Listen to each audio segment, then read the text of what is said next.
দেখে মনে হতে পারে এটা কোনো নাটকের দৃশ্য, যেখানে চরিত্রের সঙ্গে মিশে গিয়ে অভিনয় করছেন অভিনেতা সমু চৌধুরী। তবে বিষয়টা আসল তা নয়। বৃহস্পতিবার হঠাৎ করে সামাজিক যোগাযোগ মাধ্যমে অভিনেতা সমু চৌধুরীর কিছু ছবি ও ভিডিও ছড়িয়ে পড়ে সামাজিক যোগাযোগ মাধ্যমে। ছবিতে দেখা গেছে ময়মনসিংহের গফরগাঁওয়ের একটি মাজারে গামছা পরা অবস্থায় গাছের নিচে শুয়ে আছেন তিনি।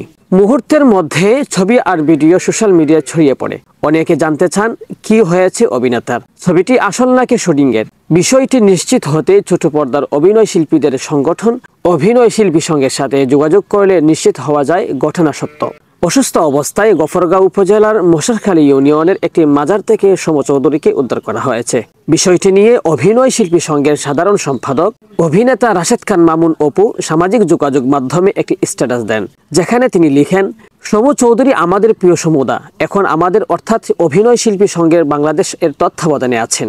খবর পাওয়ার সাথে সাথেই সংগঠন থেকে দ্রুত খোঁজখবর নেওয়া হয়েছে। আপাতত আমরা তাকে পার্শ্ববর্তী নিরাপদ জায়গায় নিয়ে এসেছি। ওনার মানসিক ও শারীরিক অবস্থার উপর ভিত্তি করে যত দ্রুত সম্ভব ঢাকায় নিয়ে আসা হবে। তার পরিবারের সাথেও যোগাযোগ করা হচ্ছে। সমস্ত প্রক্রিয়াটি অভিনয় শিল্পী সংঘের বিশেষ তত্ত্বাবধানে ব্যবস্থা করা হচ্ছে। শেখ সাদি, বিডিএস নিউজ, ময়মনসিংহ।